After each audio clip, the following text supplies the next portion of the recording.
السلام علیکم ورحمۃ اللہ وبرکاتہ۔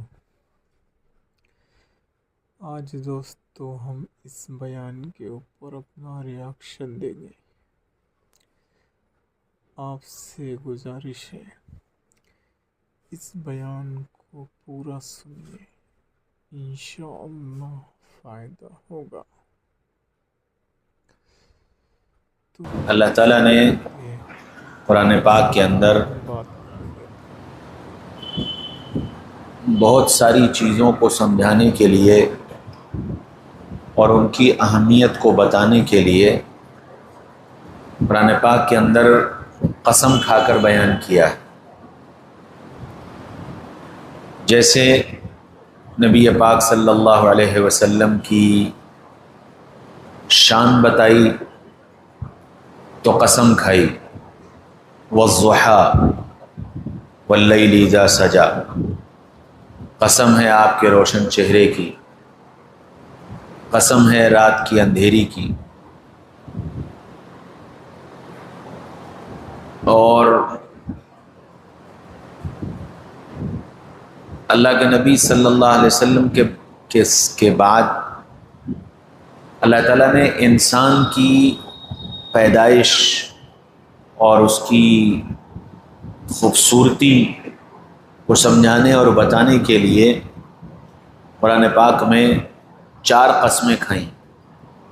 فرمایا والتین والزیتون وطور سینین وہذا البلد الامین، قسم ہے انجیر کی، قسم ہے زیتون کی، اور قسم ہے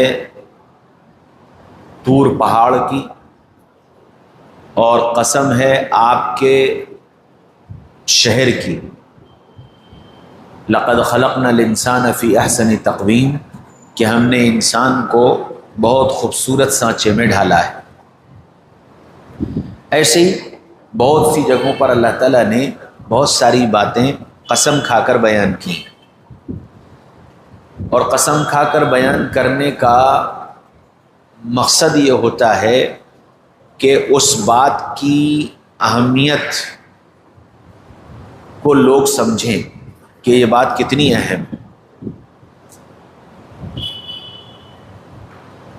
اللہ تعالیٰ نے ہمارے ظاہر اور باطن کی پاکی، ان دونوں چیزوں کو اتنا اہم بتایا ہے کہ اللہ تعالیٰ نے ہمارے ظاہر اور باطن کی پاکی کو بیان کرنے کے لیے پہلے 8 قسمیں کھائیں۔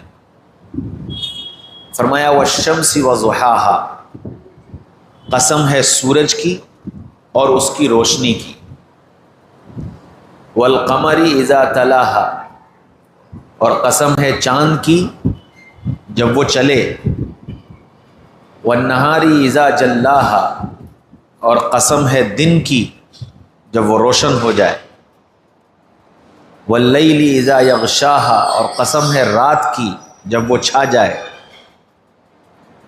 والسماء وما بناها، اور قسم ہے آسمان کی اور اس کے بنانے والے کی، والارض وما طحاها، اور قسم ہے زمین کی اور اس کے بچھانے والے کی، اور پھر آخری قسم کھائی ونفس وما سواها، اور قسم ہے تیری جان کی اور اس کے بنانے والے کی۔ اتنی قسمیں کھا کر کیا کہا؟ قد افلح من زکاها، کہ کامیاب وہ آدمی ہوا جس نے اپنے ظاہر اور باطن کو پاک کر لیا، وقد خاب من دساها، اور ناکام ہو گیا وہ آدمی جس نے اپنے ظاہر اور باطن کو گندا کر لیا۔ بس یہ اتنی بات اللہ کو اپنے بندوں کو سمجھانی تھی کہ دیکھو کامیابی ظاہر اور باطن کی پاکی میں ہے، اور ناکامی ظاہر اور باطن کی گندگی میں ہے۔ اس بات کو سمجھانے کے لیے اللہ نے 8 قسمیں کھائیں۔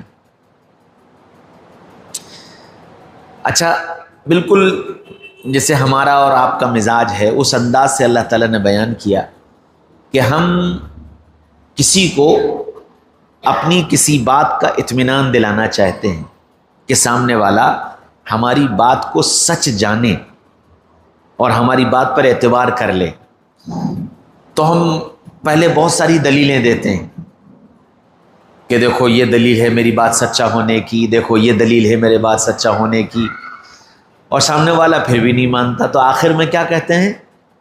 اس کے سر پر ہاتھ رکھ کر کے کہتے ہیں تیری جان کی قسم، کہتے ہیں نا تیری جان کی قسم، اب تو مان لے۔ تو بالکل اسی طرح سے اللہ تعالیٰ نے ہم سے یہ بات کہ کامیابی جو ہے وہ ظاہر اور باطن کی پاکی میں ہے، اس بات کو سمجھانے کے لیے دلیلیں دیں کہ دیکھو سورج کی روشنی تم سچی جانتے ہو، اس میں کوئی شک ہے کہ جیسے سورج کی روشنی سچی ہے، ایسے ہی ظاہر اور باطن کی پاکی پر ہی کامیابی سچی ہے۔ اور جیسے چاند، اس کو تم مانتے ہو، تسلیم کرتے ہو کہ چاند ہے، چاند چلتا ہے، چاند گھٹتا ہے، چاند بڑھتا ہے، یہ روزانہ کا مشاہدہ ہے، روزانہ تم دیکھ رہے ہو، جیسے یہ سچی اور پکی بات ہے، بالکل اسی طرح یہ بات سچی اور پکی ہے کہ کامیاب وہی ہوگا جس کا ظاہر اور باطن پاک ہو، اور ناکام وہ ہوگا جس کا ظاہر اور باطن گندا ہو۔ دن روشن ہے، یہ بالکل سچی پکی بات ہے، ساری دنیا جانتی ہے، نظر آ رہا ہے، ہر آدمی جانتا ہے کہ دن روشن ہے، دن میں روشنی ہے، جیسے یہ سچی اور پکی بات ہے، بالکل اسی طرح یہ بھی سچی اور پکی بات ہے کہ کامیاب وہ ہوگا جس کا ظاہر اور باطن پاک ہو۔ وَاللَّيْلِ إِذَا يَغْشَاهَا، اور جیسے یہ سچی اور پکی بات ہے کہ رات اندھیری ہوتی ہے، اس میں کسی کو شک نہیں ہے، کوئی اس کو جھٹلا نہیں سکتا کہ جنہی رات میں اندھیرا نہیں ہوتا، جیسے اس کو کوئی جھٹلا نہیں سکتا، ایسے ہی اس بات کو کوئی جھٹلا نہیں سکتا کہ کامیابی بغیر ظاہر اور باطن کے پاکی کے نہیں ملے گی۔ آسمان بالکل جس کو کوئی جھٹلا نہیں سکتا کہ آسمان وہ ہے جس کو اللہ نے بنایا ہے، دنیا کی کوئی طاقت آسمان بنا نہیں سکتی، کسی کے بس میں نہیں آسمان جیسی چھت بنانا، ساری دنیا نے ہار مان لی ہے کہ آسمان اللہ ہی کا بنایا ہوا ہے، جیسے اس کو نہیں جھٹلایا جا سکتا، ایسے ہی اس بات کو نہیں جھٹلایا جا سکتا کہ کامیابی اللہ نے ظاہر اور باطن کی پاکی میں رکھی۔ زمین اللہ ہی نے بچھائی ہے، ساری دنیا کی طاقتیں مل کر زمین نہیں بچھا سکتے، اگر طاقت ہوتی تو آج بھی دنیا میں 97 حصے پر پانی ہے، کیوں نہیں اس پر زمین بچھا لی؟ جیسے یہ بات سچی اور پکی ہے اور اس کو جھٹلایا نہیں جا سکتا کہ زمین اللہ نے بچھائی ہے، بالکل اسی طرح یہ بات سچی اور پکی ہے کہ کامیابی اللہ نے ظاہر اور باطن کی پاکی میں رکھی ہے، اور ناکامی اللہ نے ظاہر اور باطن کی گندگی میں رکھی۔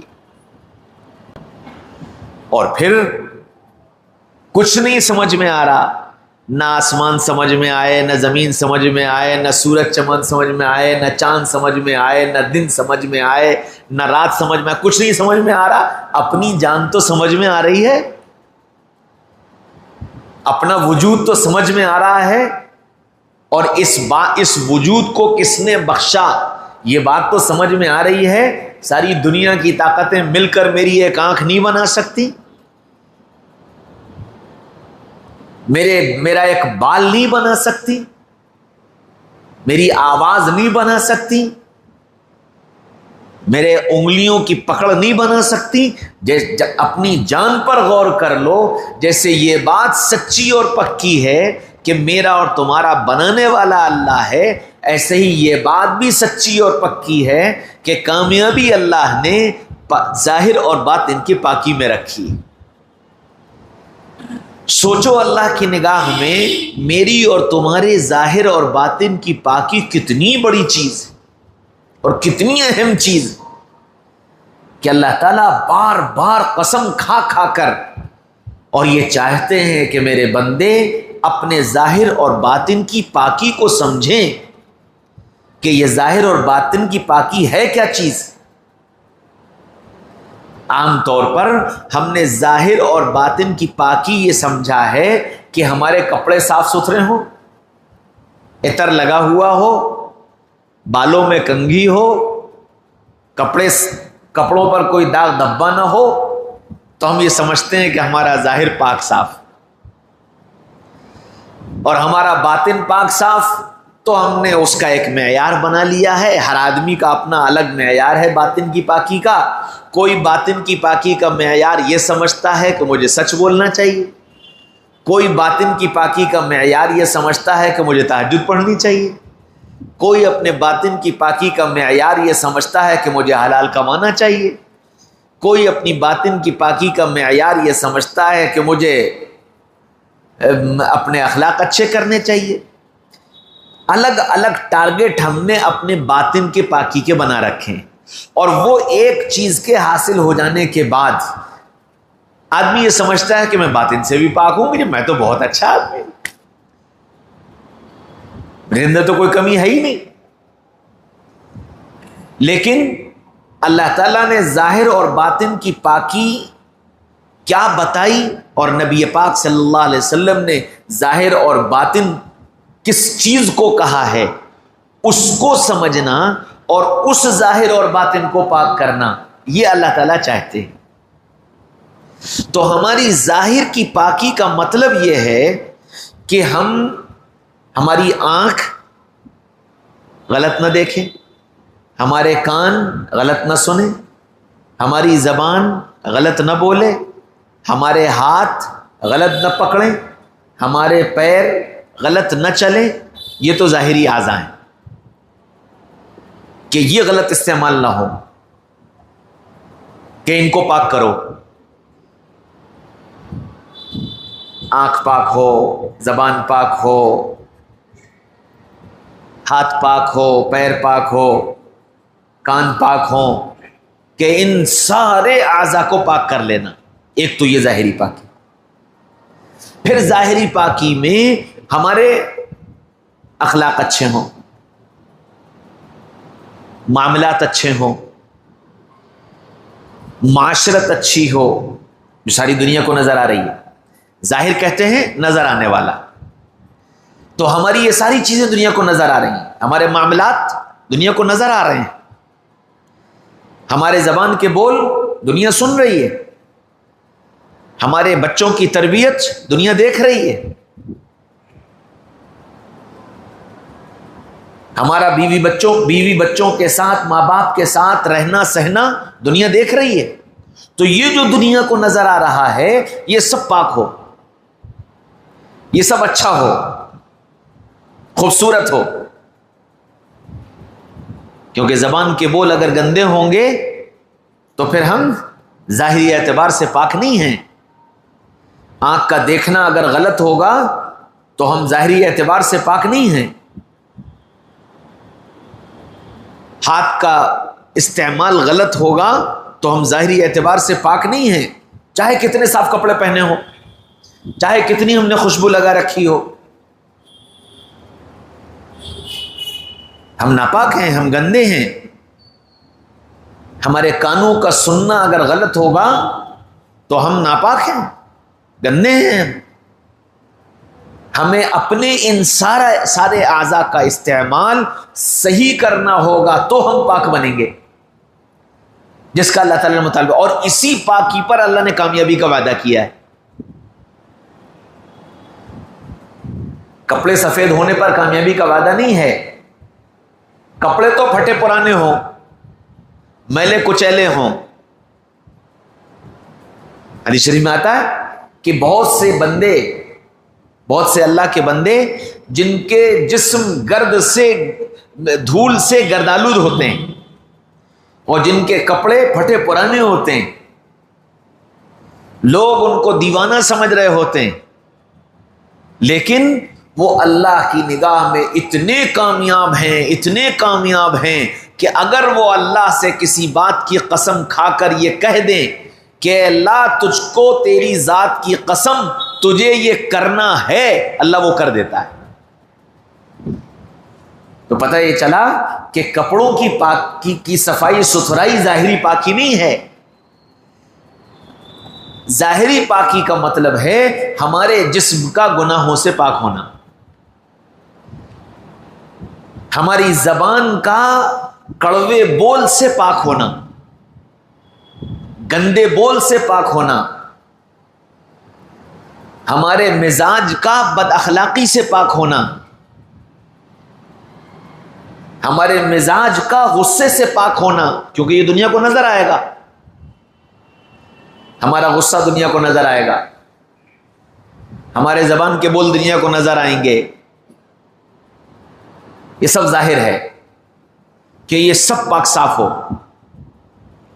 سوچ سمجھ کر زبان سے بول نکل رہے ہوں.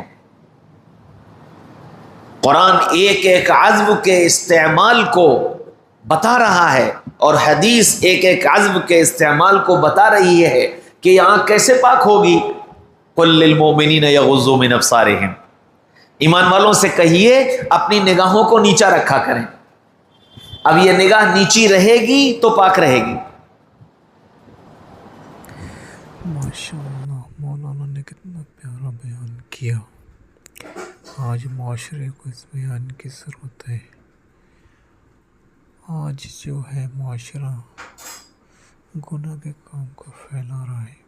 آج ہم نیکی کرنے میں شرم محسوس کرتے ہیں، تو سب نیت کرو کہ نیکی کریں گے انشاءاللہ تعالی. تو آپ سب خیریت سے ہوں گے ماشاءاللہ. آپ کو سلام ہے، السلام علیکم. ٹھیک ہے بھائیو، اگلی ویڈیو میں ملاقات ہوں گی. جب تک کے لیے اللہ حافظ.